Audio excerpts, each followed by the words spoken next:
They are attacking us. September 12, 2019 by Anna von Reitz. I have worked hard and put in my time, but no, this is not the Anna von Reitz Show, even if it sometimes appears to be. My work is standing on the work of thousands of other Americans, both alive and dead, whose work has contributed to and built the whole edifice of what we now know, brick by brick. The things I tell you about the history of this mess and what we need to do and how we need to do it are well researched and factual, and these are all things that every single one of you can confirm for yourselves, because other Americans have already done it. Contrary to many opinion blogs, what is presented here is not, for the most part, my opinion. When it is my opinion, I trust that I say so and make that apparent enough. What I am telling you is backed up by reams of work that I and many other Americans have done, so when someone attacks me and libels and slanders me and the work that I am bringing forward, they are actually trying to blackball literally thousands of Americans who have contributed to the research and tested the conclusions. They aren't attacking me, they are attacking us. They are attacking all the Americans who have loyally brought their puzzle pieces forward, decade after decade, and built the knowledge that we now have, and which I am sharing for free, with all of you. And that is reprehensible, because these people, including myself, have not done this for fun or out of self-interest. We've done it in spite of what it has cost us in terms of time and money, endangerment and loss. A few weeks ago I told the story of Bill Benson and his heroic efforts to track down the truth about the 16th Amendment and the fact that it was never ratified by our states. Now, there's a brick in the wall, for you. He published his findings and photos and proof in a 2-volume oversized book called The Law That Never Was. His reward? He was viciously attacked, railroaded through the courts, his book was suppressed and forced out of publication, he was sent to federal prison for his efforts and denied medications he needed to live. And then, he just disappeared into the prison system, and neither his lawyer nor I nor any of his other friends knew what happened. He was just gone. And the rats continued their attacks on his lawyer, Jeff Dickstein.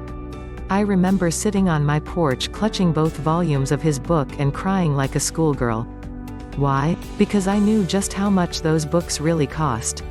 It's not just the time and money and skill it took to compile The Law That Never Was, it's the suffering and separation and heartache and loss of health and everything else that the work cost Bill and Jeff and their families. When they attacked Bill, they attacked us. All of us. And when they attack me and try to smear me with their brush, it's the same thing. Make no mistake. When you hear some idiot saying that I libeled them or slandered them or that I lied to you or that I am a Nazi Zionist or some other crap, be aware that they are doing what they always do, accusing me of their own sins, and attacking all of us who have paid the price to establish the facts and bring you the news. Here's the rest of the story. A friend came back just recently and told me that contrary to my worst fears and assumptions, Bill Benson is alive and well and his book is back in publication and available for sale again. I sat at my desk and shook my head and wept. You can't destroy the truth. Somehow, despite everything, Americans keep standing up for it. Even Americans who have been profoundly abused, like Bill Benson and his wife and family, have stood tall and not given up. The Law That Never Was is not cheap at $140, but given the large format and photographs and small press runs, you can bet that Bill is selling it at very little more than cost. Imagine what it is really worth to have proof that the 16th Amendment was never ratified by our states? With this book in your back pocket, all you have to do is prove that you aren't a citizen of the United States. Here's the website for Bill's online store. www.thelawthatneverwas.com/store/scripts/. I highly recommend that all the state assemblies scratch together a few bucks and order themselves copies to have in their archives, ready to defend their members against IRS attacks. There's a difference between these United States and those United States. Bill Benson paid the price to prove it. And I've paid the price to tell you the truth, too. Recently, I issued a warning, a friendly warning, but a warning nonetheless, about the Assembly operating in Fairbanks and the NationalAssembly.net organizations that the Gone Astray Michigan General Jural Assembly set up. Why? Because they are operating in a way that leaves them and their members open to attack. This insight is no particular genius on my part.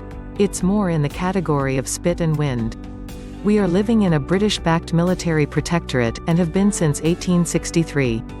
They don't like the prospect of the Americans finally reconstructing their government and putting an end to the gravy train, so they are quick to clamp down on any group that isn't properly declared and credentialed. They regularly arrest, abuse, and jail unwary patriots and send us the bill for these services.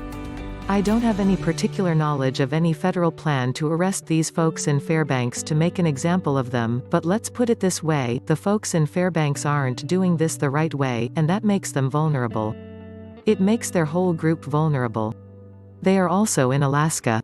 It would be a smooth move for the federales to try to associate them with me and blame me for their wrong-headed failure to declare and record their political status. And whatever else they can hang on them. This is not my first rodeo, folks. I have seen this set up before. That's why I have made it clear that what is going on in Fairbanks isn't happening according to my playbook and has nothing to do with the American States Assembly. I know things about how rain falls. And I know the international law. And I know how the federales think and operate. So when I tell people to run like a gazelle away, it's not because I have any insider knowledge, and it's not because I wish any ill to befall the people in Fairbanks who are trying to think their way through this. It's just the facts. If you don't declare and record your political status as an American, you have no business trying to assemble an American state, an American General Assembly, or anything representing itself as such. The federales are employed to protect our government, and protect it they will even against us, ironic as that may be.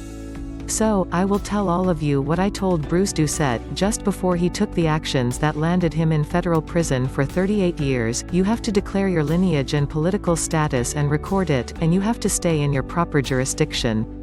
It's not my opinion. It's the facts.